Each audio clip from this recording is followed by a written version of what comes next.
So I think we have to not be afraid to bring context and bring meaning, and not just sing this song that's perhaps from this culture and not contextualize it and speak about what the song means and who are the people that made the music. And actually, yes, this is a fun and humorous song, and I think we often miss opportunities like that. But I do find a lot of the time, if you let these sort of activities be child-led, the children have way more boldness than we do. And actually, they're much more accepting and open and curious about difference. Welcome to Inspiring Voices, the podcast of the Sing Up Foundation. We believe in harnessing the power of singing to improve mental health and well-being for children and young people. I'm Celi Barbaria. And I'm Baz Chapman.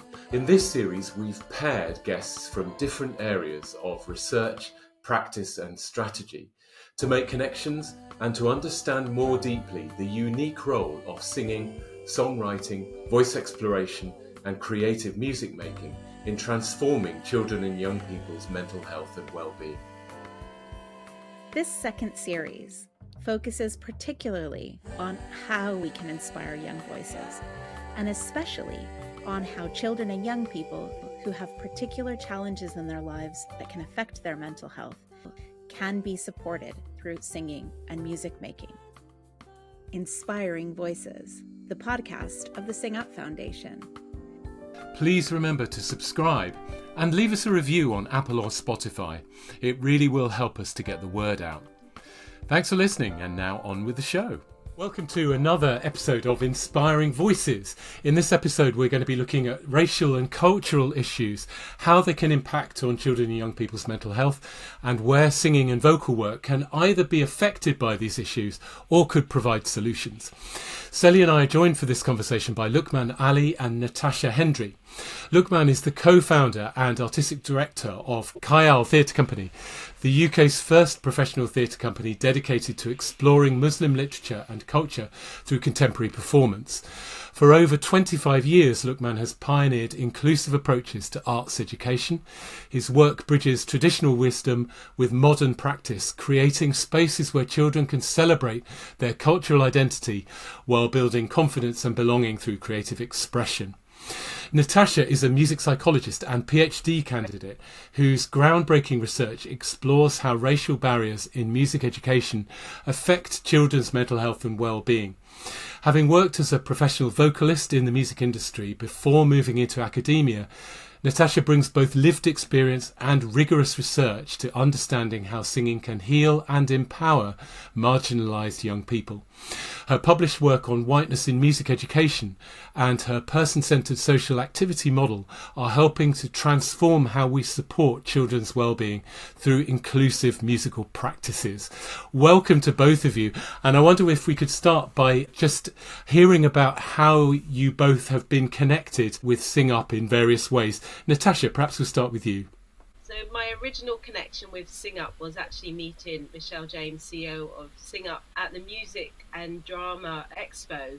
And so I was subsequently invited to come and do some training for the staff at Sing Up around inclusivity, equality, equity, diversity and inclusion.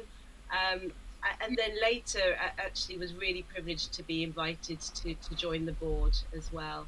And what was fantastic actually was the organic involvement out of that training and that relationship, and almost this realization, I think, from the team that there was a need to diversify the board as well. And that was really encouraging to me actually, and I'm sure we'll talk about it more, but that need to go deeper and to look further behind the scenes and up the ladder to see where racial representation lies. I'm sure, particularly about the going deeper aspects of it. Great, thank you. Luqman, what about yourself? Thank you, Baz. So my involvement and involvement of Khayaal with Sing Up has really been to do with our composition of new songs for the Song Bank. These are songs from Muslim culture and heritage, and I think Sing Up laudably was interested in increasing the amount of content there was on the Song Bank coming from Muslim cultures and heritage, because they recognize that given the proportion of school pupils that are Muslim, there was a deficit. So we were really excited to be involved in that, and we ended up creating 3 new songs, and these songs really revolve around the month of Ramadan and the Eid celebrations, with which the Ramadan fasting month concludes. So they're seasonal songs, and they really address a need for Muslim children and their friends and their classmates in helping them learn more about the month of Ramadan and Eid. Subsequently to doing that work on those songs, which I and a colleague composed the lyrics, and then another colleague, created the music for it. I've contributed to an online webinar and a live in-person webinar at the last Drama and Education exhibition, and looking at the cultural barriers to singing. So yeah, those are the areas really. That's great, thank you. So I'd like to initially just have a look at this thing about barriers and just address an aspect of language. I think what we're looking at here in relation to singing and music making, and perhaps wider arts, is there are aspects of racial challenges which can be part of this, but there are also cultural challenges. Could you both articulate what your understanding is of the relationship between those two aspects, racial and cultural?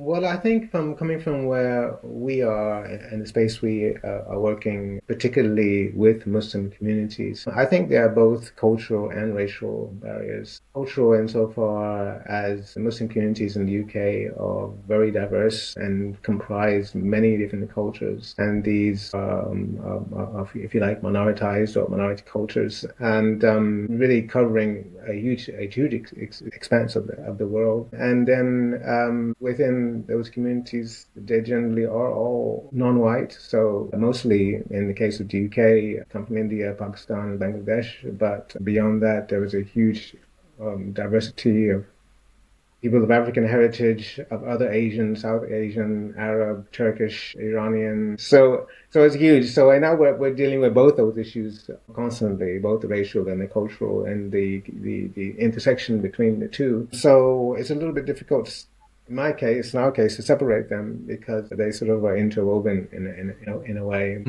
Natasha, what do you think? Yeah, I think you're absolutely right there, Luqman, that there is often an overlapping, and I'm glad you mentioned the word intersection, because I think when we're looking at these issues, when we're looking at any kind of discrimination and barriers, we need to take an intersectional approach and understand that it's layered. Sometimes there are additional struggles for certain children because of intersections and extra layers of oppression, if we call it for what it is.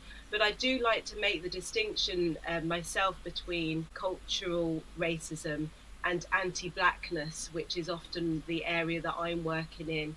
And they are two different things. They can intersect, and often in the case of lots of children that are Muslim, you see that intersection there.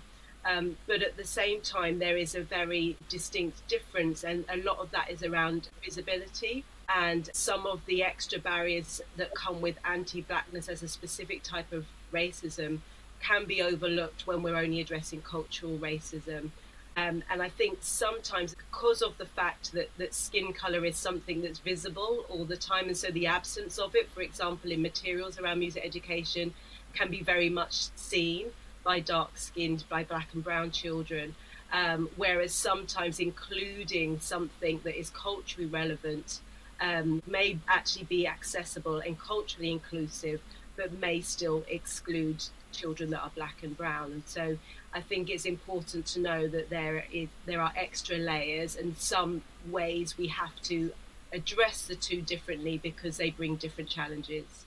So can we break those layers down a little bit more? I wonder whether perhaps are there some examples that you might be able to give to shine a light on how that sort of manifests itself in day-to-day work? Yeah, I mean, at the most basic level, like you say, often you can, whilst I think a child of various different cultural backgrounds, we might say Romanian, for example, may equally find that their cultural and background experience are not represented in their music classroom.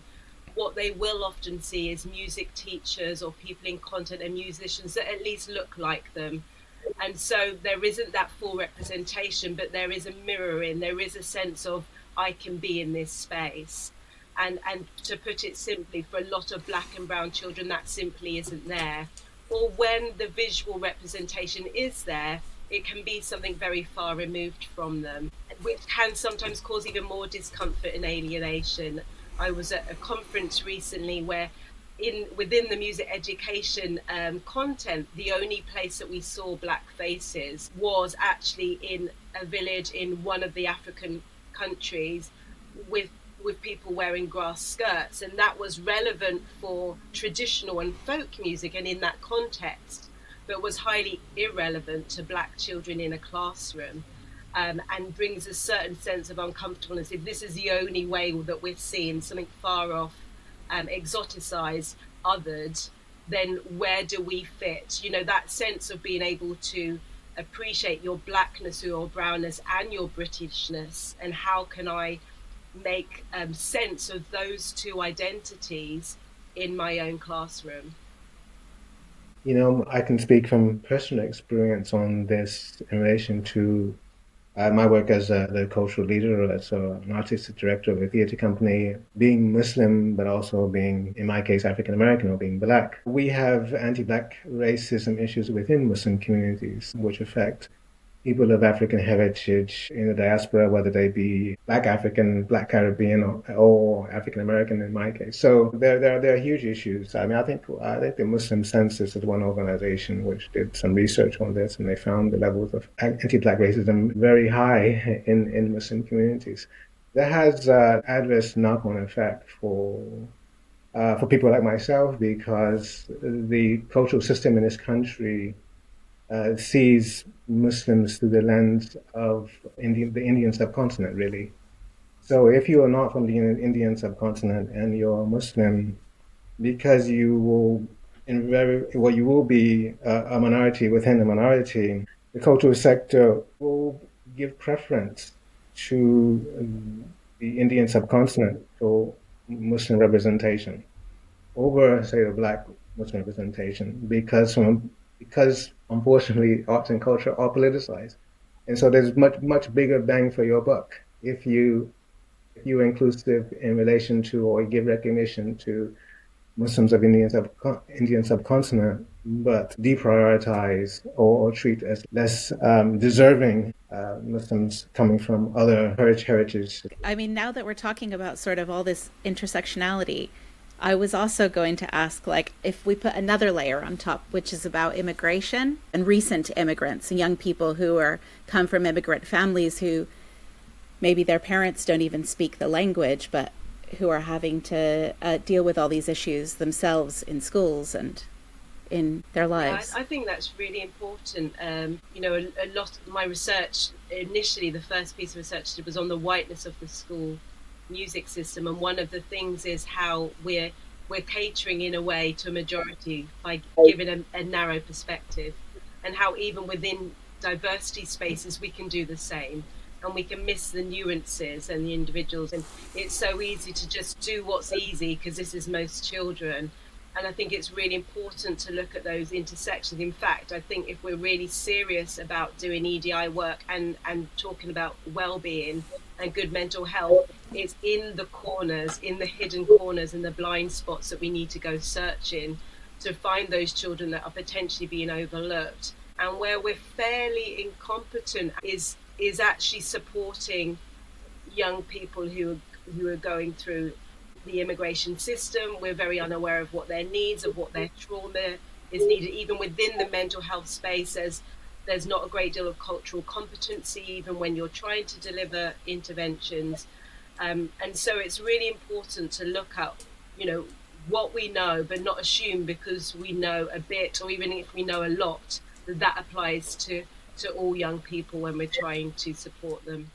Actually, Natasha, I think you've spoken before about your own experiences of music education. Are you happy to share some of that, some of the barriers that you faced, maybe? Yes, absolutely. I mean, I think I came at it because I was someone who always loved music, and music was such a big part of my life, and I don't think I ever wanted to be anything else other than a singer. And when I went through my school system, I did all the things that in primary school were available to me, but when it came to getting a bit older and actually really wanting to develop my skills so I could make this my career, I think it was then that I started to experience more barriers.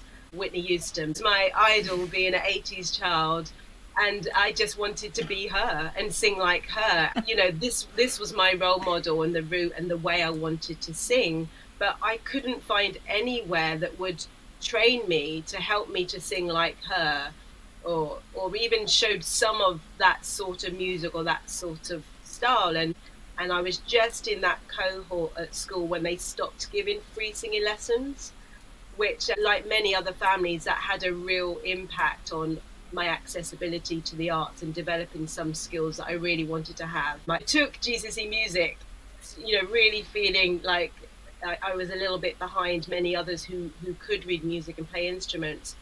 But at the same time, it was very theory heavy. The only contemporary examples were the Beatles. Nothing wrong with the Beatles, but it didn't particularly align. I absolutely didn't see one black or brown face in any content, let alone the teachers. And so I really got this sense that either this was not a space or a career for me, or you don't get there via school music. You have to find your own way. And for me, I had to go around. And I actually, in my journey of going around formal education, found that mostly my peers and my colleagues who were from the global majority had to do the same. They learned informally in churches, in youth groups, an auntie or an uncle that picked up a guitar and showed them how to do something, in community settings, but they really had felt excluded from that formal space, and that was certainly my experience. Luqman, there seems to be, I suppose, an ongoing perception with Muslim culture about certain arts practices being approved of or not approved of, and I'm sure there'll be some people listening to this podcast who would be really interested in sort of unpicking that in their minds, because you don't always get that opportunity to hear from someone who is so immersed in that world. Yes, so there is a perception that Muslim communities are not happy to engage with music and singing, and that in many cases those activities are considered to be forbidden, or in Arabic haram from an Islamic law point of view. But these are perceptions which are born out of the assumption that we have a monolithic Muslim community devoid of diversity that adhere specifically to a Wahhabi form of Islam, really promulgated by Saudi Arabia, in which up until very recently there was a prohibition on music and singing. Of course, Saudi Arabia is now disavowed as Wahhabism largely, and is hosting raves and music events and all sorts now. But because that version of Islam, again, it relates to politics, that version of Islam became the preferred lens. Unfortunately, Muslims became hard by this brush. This is not to say that there aren't Muslims who have issues with music and have issues with singing. But go across the Muslim world now, and if you'd gone across the Muslim world 150 years ago, you would have found plenty of music and plenty of singing. So song and music have been central to Muslim cultures and all of that diversity for millennium. And indeed, when the Prophet Muhammad arrived in Medina, having fled the persecution in Mecca, he was greeted with song. So there's a lot more.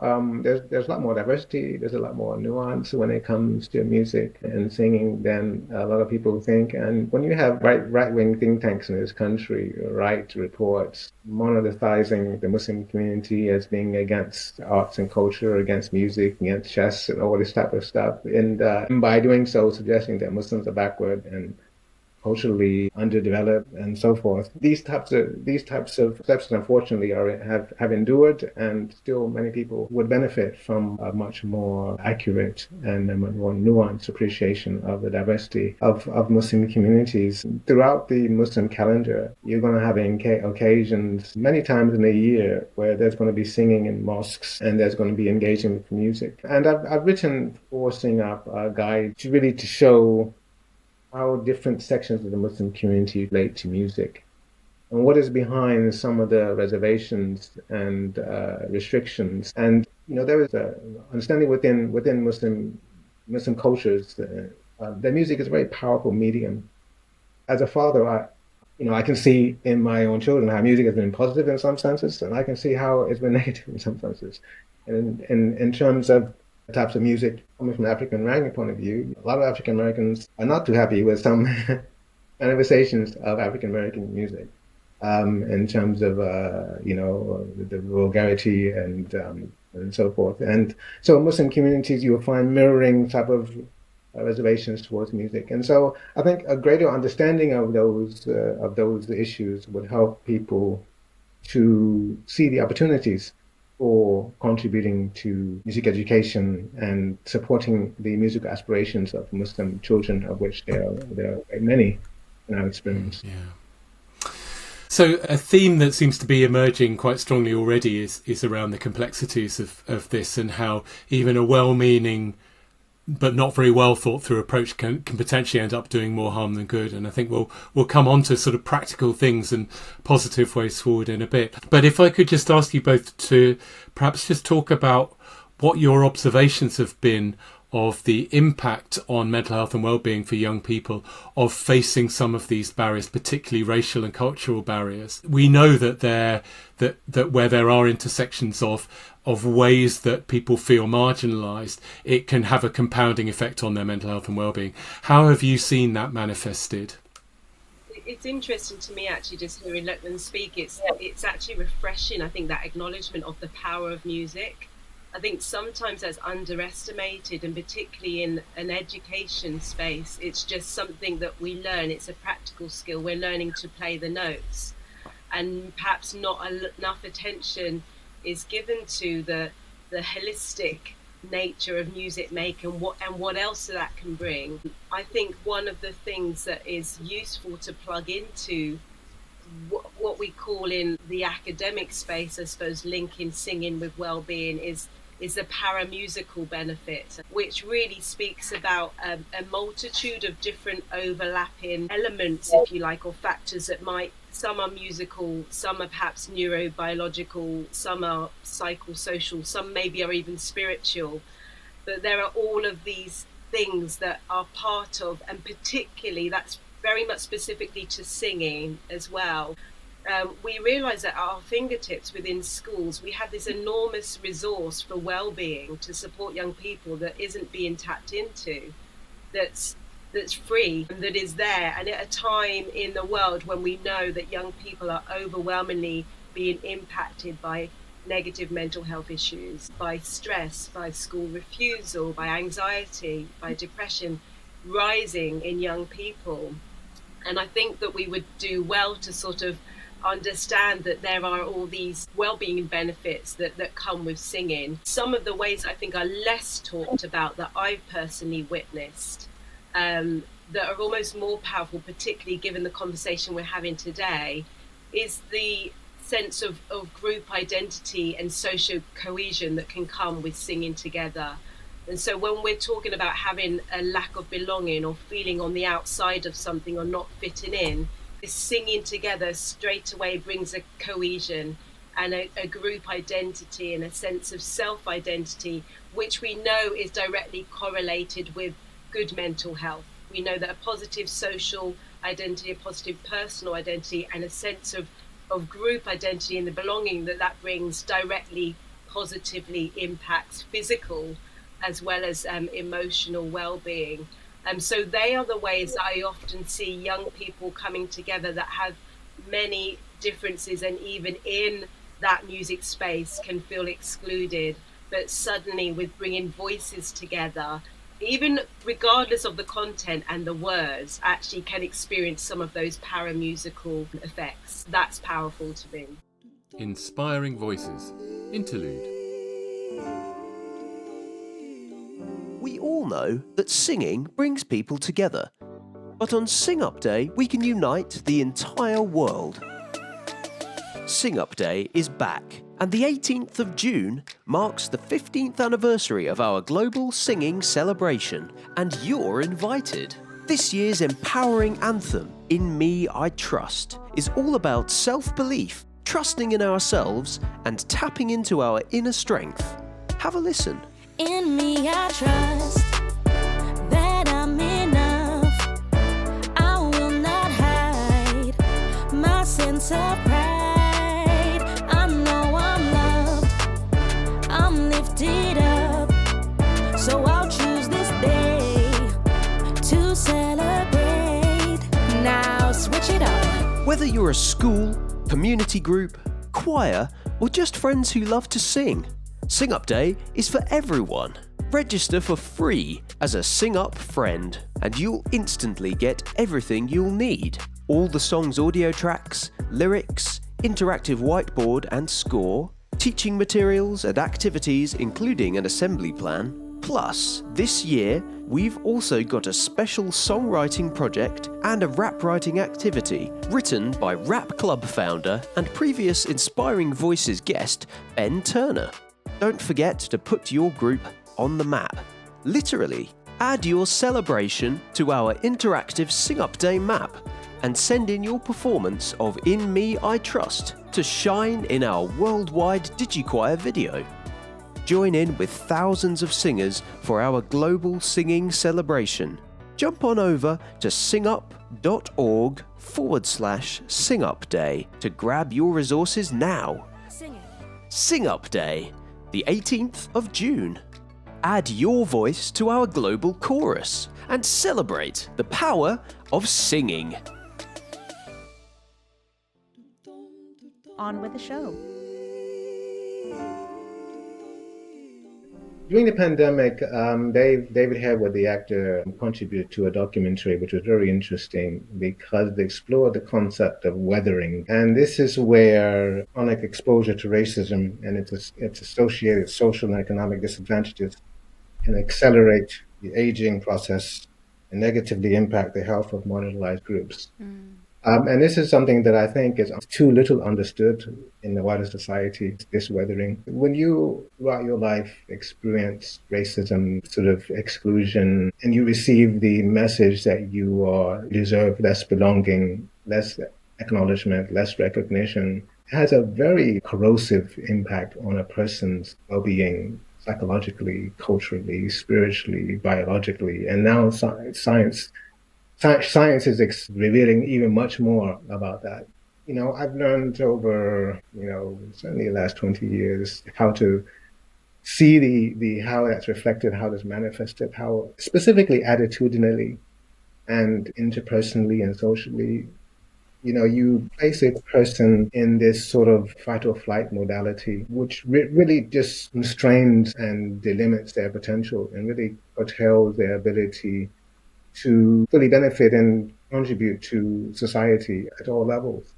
So what singing and music can do, especially if it is inclusive and it does recognize the diversity of the cultures in our society, singing can help to alleviate that flight or fight modality that people can get stuck in as a result of weathering, because at a scientific level, it stimulates the vagus nerve, which brings you into a rest or digest modality. So it can be very healing, as Natasha has spoken about.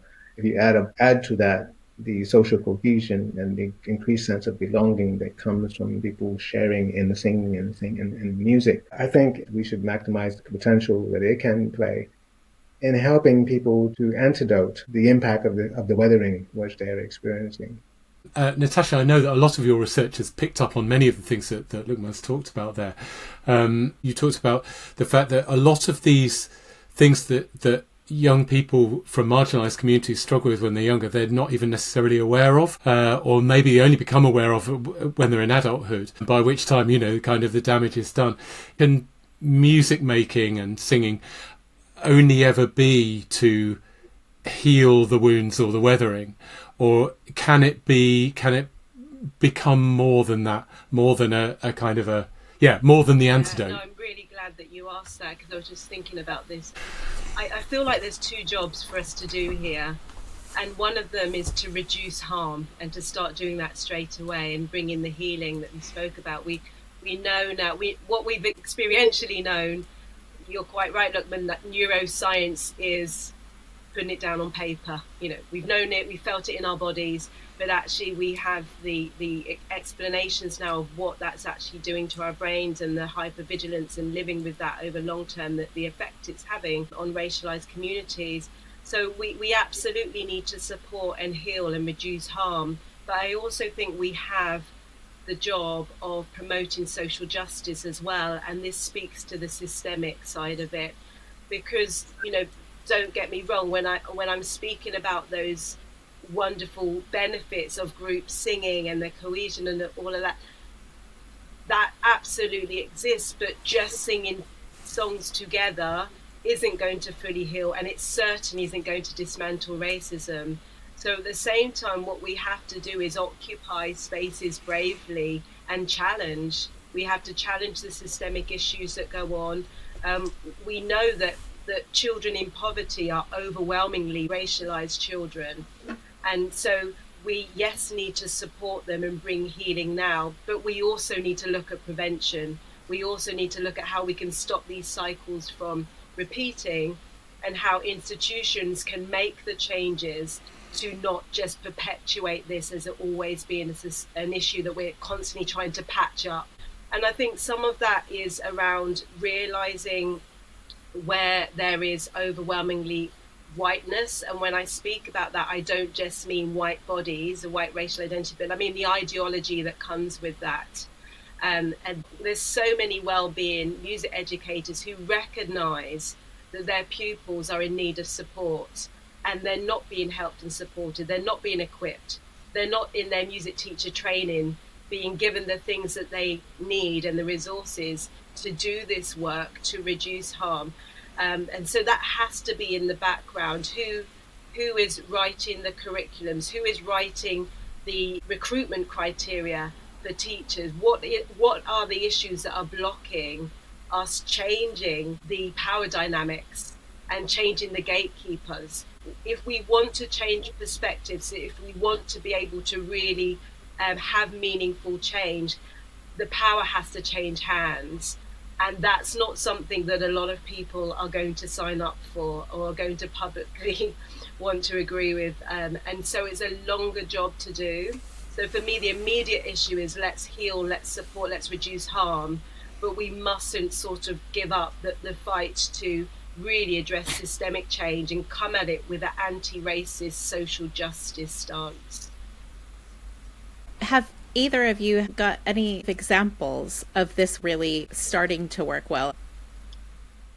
Every time we go into a school, and especially when we go into schools and introduce children to stories and songs and drama that come from cultures of racialized and marginalized communities, and to see these scales fall away from their eyes and their hearts. We were at a school somewhere in Bedfordshire a few years ago, and we were sharing stories and songs from Muslim cultures. And one of the children said, we didn't know that Muslims have, wise and funny songs and music.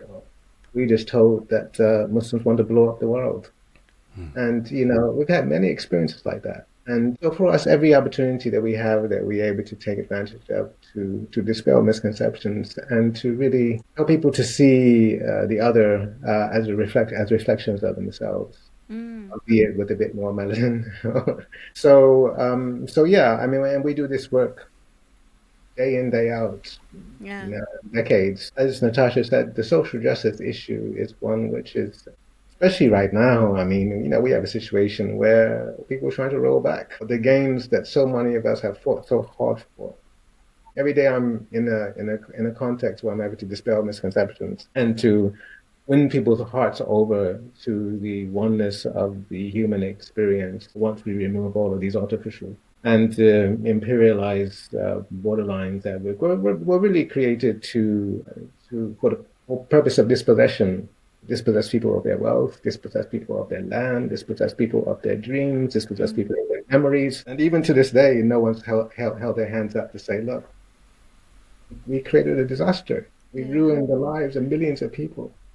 So immigration was mentioned. Well, I think we're going to continue to have huge waves of immigration so long as we don't really address the social justice issue. And social justice issue is local, it's regional, it's national, it's international, and they're all interlocked. And so, if you're going to address it locally, you've got to be thinking globally. And if you're going to address it globally, you have to be thinking locally. So, Can I just pick up then, therefore, on the local idea? I'm sure that there'll be people listening to this podcast who are wanting to do some stuff around singing and vocal work to help address issues of cultural and racial barriers, who might be fearful of getting it wrong or of not knowing enough about the details, but also having that sort of inherent feeling that creating a singing environment could work. And it was interesting, I think, Natasha, you mentioned about the idea that in some ways it doesn't matter what you're doing, certainly in terms of what, the lyrical content might be, that it's actually more important to capture some sort of sense of the joy of this kind of group work of music making. So perhaps could you both say a bit more about what feels like effective practice around singing in this kind of context in a way that's kind of not too scary for the everyday person to try for themselves? Yeah, I mean, I will just clarify. I wouldn't necessarily say it's more important to just enjoy singing together. I think it's recognizing that sometimes, you can get benefits, and certainly well-being benefits, just from using voices and joining them together. I make that clarification point because I think we do have to boldly provide context for the music and the singing that we're making, and that social justice can be part of the conversation and the learning environment at a lot younger stage than I think we realise. An argument I've often heard in these spaces before is, if we start talking about racism and race, the kids didn't notice it before, and you're bringing race into the room. They absolutely noticed it. They probably noticed it from 3 years old. Children, and particularly in this country, are aware of difference and race. And so I think we have to, again, not be afraid to bring context and bring meaning, and not just sing this song that's perhaps from this culture and not contextualize it and speak about what the song means and who are the people that made the music. And actually, yes, this is a fun and humorous song, and this is why, and then there's this, we can sing about this as well, and really contextualizing. I think we often miss opportunities like that. When I was doing my research and speaking older than primary to secondary school pupils, but I remember one pupil, and it was a white pupil I was speaking to, who had mentioned they had a lesson when they were speaking about the song Hound Dog and how Elvis Presley had sung it, and it was a whole lesson on Elvis Presley. And actually the teacher did say that song was originally written by a black woman, but that's as far as it went. And then in the interview with the young person, they told me that a week later was around the time when the fairly new movie about Elvis Presley came out, and they watched the movie and said, gosh, I found out how much that the black community influenced Elvis, and actually he wouldn't have even made that type of music or sung in that way or moved in that way if it wasn't for black music. And I just had this lesson the week before, and I don't understand why my teacher didn't explain that a lot more. So we're having these conversations and revisiting and bringing the hidden histories to the fore. I do pick up on what Baz said there, that that's not always an easy thing to do, particularly given what we said earlier, that many teachers aren't being supported with the adequate training to do this. But I do find a lot of the time, if you let these sort of activities be child-led, the children have way more boldness than we do. And actually they're very comfortable, way more comfortable than adults are, with having these kind of conversations. And actually much more accepting and open and curious about difference than adults can be. So allowing them to bring their voices and their perspectives in, and them to call out, that doesn't seem fair. And you can tell a story and allow them to discuss and open, what does that mean for this music? So you could end up talking about something that in some ways can seem quite complex, for example, cultural appropriation of music, without calling it that, and do it in an absolutely age-appropriate, child-friendly way, by allowing the students to lead that and make those observations for themselves. Yeah. Look, what do you think? we try to be the change, try to model what it means to be inclusive, model what it means to recognize the humanity of all peoples from wherever they come, and to be equitable in how we represent people's stories and aspirations, and how we show the mutualities that exist between those stories and cultural expressions. I mean, we're a Muslim founded and led company, but we shared stories from Judaism, Christianity, Hinduism, Sikhism, Buddhism, and we choose stories based on where those stories are sharing in a common, if you like, a commonwealth of values, of humanitarian values. So we're trying to say it is possible for us to privilege stories of unity, stories of heart-centeredness, stories of magnanimity, of generosity, of humility, of patience, and for all of us to be enriched by it. And we can see in audiences as diverse as they are, how people respond favorably to that at whatever age. You know, some of our collections of stories, we work with children in year 5, and then we've taken them to a corporation like Ernst & Young or Linklater or whatever. And the audiences appreciate it because we all have hearts. And for me, addressing I think what we lack in our society, there's a deficit of, I can only call, heart-to-heart frequency, a discourse where we are communicating with our hearts beyond even words. And I find that's a very effective way to promote commonality, mutuality, social justice, because when you reach the heart, you reach a place where people understand values which are beyond competition, which are beyond difference. And we have too little of that in our society. And we see that in a lot of schools we go to, the children recognize immediately, I'm being addressed here at a different level from the sort of head-based. And the way they respond is incredible. And teachers sometimes are very surprised, you know. We'll have, sometimes our artists will be mauled, literally, you know, you've got like 30 nursery, even this week, 30 nursery students coming, literally jumping on the artist. Because they're saying, no one's speaking to us here. No one's recognizing us here. We want to, you know, that's what it means to be human, right? Just to have a computer where you're competing with each other on whether you're white or you're black or you're red or you're green and who can get the most resources, that's not really going to be edifying for a child especially. It's not going to allow them to be who they are at a human level. And I think music and singing have a capacity to do that in a way which is really an asset to us all. Yeah.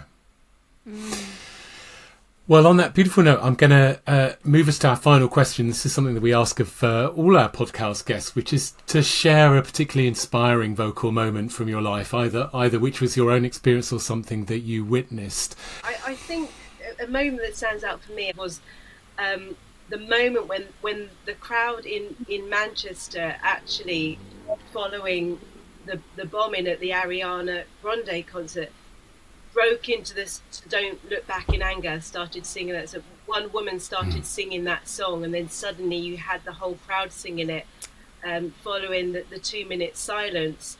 And it really struck me just the power of everything, you know, that is exclusionary about music, you know, that has to be done in a particular way at a particular time and really formal, and this idea of the expert and the people who are... But it was so such a decolonial practice of just the people making this song, not led by anyone else, led by the people. And also, I just think, you know, to contextualize it with what we're speaking about today, I hadn't even thought about this, but, you know, the fact that, you know, it was an attack that was claimed by ISIS. And so off the back of that, as always is, the big anti-Muslim rhetoric, you know, a lot of racism comes off the back of these. And actually the message behind that song was, don't be consumed with hate and anger. Don't go down that route of where we discriminate, but let's actually grieve together and use song to say we're going to stand together in solidarity for healing and moving forward, and not go down that route. And it was just such a powerful way of what the voice and what singing can do in one moment, and straight away envelop hundreds of people at the same time? Well, I think I just have to keep it personal, really. I mean, we incorporate singing in our performance of stories, and whenever we have whatever school hall we have children of diverse backgrounds joining in singing a song, and that usually now because we're mainly a theatre company, so song is also usually quite a small part of it. But that is really often left with moist eyes or teary eyes after those occasions, and really value them and try to create them as much as possible in our work across the year, really. So yeah, I would say it's made up of all those little moments, almost like a string of pearls, really, which I cherish. Fantastic. We'll draw it to a close. Obviously, we've covered quite a lot of aspects, and by no means all of the aspects of this context, and there isn't time in one podcast episode, of course, to go into all of these areas, but I hope we've been able to shine the light on some of the most important aspects of this work. But I think what you've both done so beautifully also is talk about the exciting potential of singing and music making to make sense of the society that we're in, to build a sense of belonging amongst young people, and to be able to experience and learn about music in a way which feels so much more rich and exciting than the way that we historically learned about music. And that, to me, gives me hope of a really exciting future. But let's carry on together, shining a light on this work. So Luqman and Natasha, thank you so much for joining us. Thank you. Thank you for having us. Inspiring voices, reflections. I was thinking a lot the whole time we were having the conversation about, like, how do you undergo, like, a societal sort of change to support this kind of, well, what's needed? And, you know, like, I think what Luqman was talking about at the end there about, like, kind of the developing of empathy. There's just, how do you do that? I mean, it's so big. Yeah, I suppose that's what we were trying to get to, wasn't it, really? That what does that look like? And you know, there are, I suppose, organisations like ours that feel like we can be modelling things that make a difference.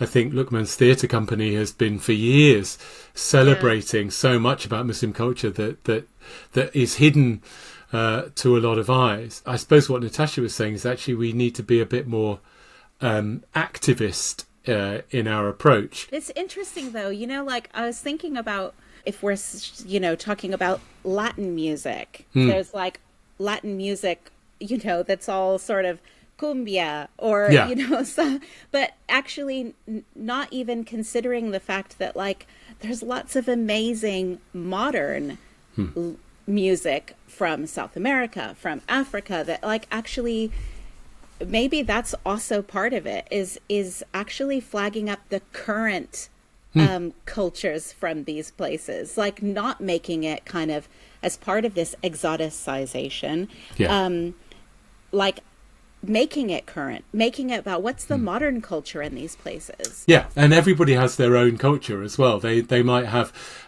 cultural patterns or norms that are to do with where they come from, but actually, you know, we're in an unbelievably diverse society where you know, like Natasha said, okay, that's a piece of traditional music, it might connect with me, but that's not necessarily my culture now, and so that complexity, I think that's what I hope people don't get too fearful about, kind of, you know, like, oh, I'm too scared to do this for fear of getting it wrong.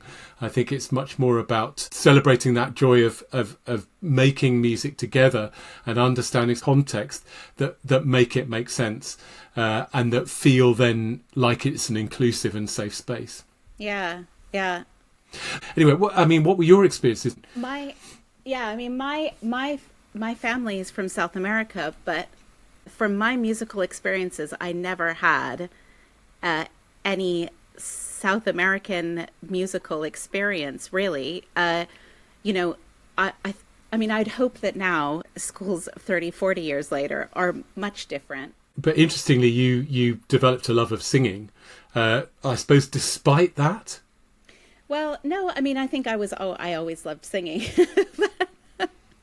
And we listened to a lot of, my parents always listened to music at home, and we listened to a lot of tango.